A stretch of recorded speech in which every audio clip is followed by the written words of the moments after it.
Por outro lado, a moral, por sua vez, o costume, o hábito de um povo, de uma sociedade, ou seja, de determinados povos em tempos determinados, a moral muda constantemente, pois os hábitos sociais são renovados periodicamente de acordo com o local em que são observados.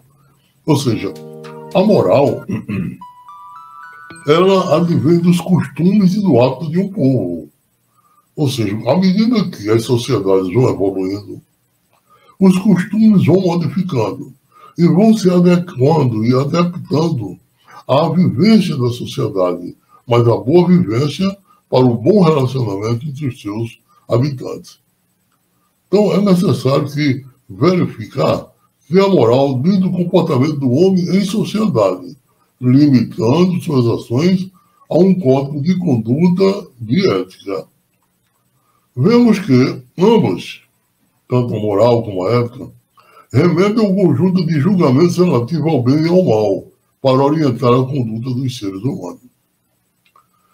Isto é, ser ético é agir de acordo com as regras e com a moral.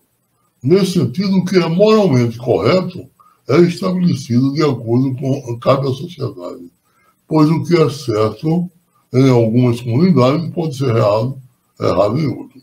Em outras palavras, ser ético é ter respeito e seguir o código de conduta do ambiente em que se vive. Então, no ambiente, à medida que o homem vai evoluindo, ele vai estabelecendo e vai evoluindo nos conceitos de vivência entre os seus habitantes. Ele escreve, ele institui regras de comportamento. Portanto, a ética, ela está por trás. A moral, ela é o exercício que você desenvolve no respeito à lei que é instituída e que constitui a ética, e, portanto, a moral, ela tem essa característica de respeitar as leis e fazê-las ser respeitadas. Agora, a moral, evidentemente, que a moral, como depende do costume e do hábito, que está, de uma certa modo, evoluindo de acordo com a instituição, com o que foi instituído pela ética, a moral varia, com a ética varia de local e de tempo. Por exemplo, o que era moralmente correto na década de 60, hoje, o que era imoral na época dos anos 60, hoje ela é perfeitamente moral. Ele muda. Por exemplo, o que é moral, uma regra que é moral aqui no Brasil, no nosso Nordeste, pode ser imoral em outras regiões, em outros países. Por exemplo,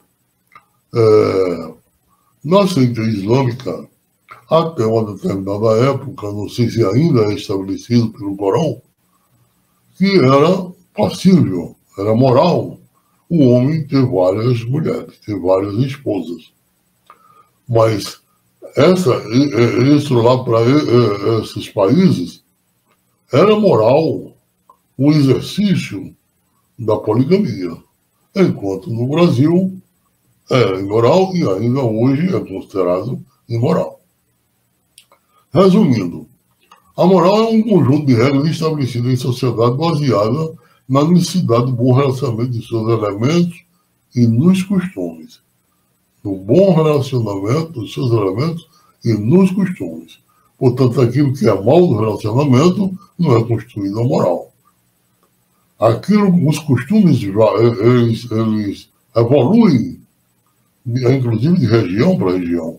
Existe costume no Nordeste que não é costume, por exemplo, nos Estados do Sul.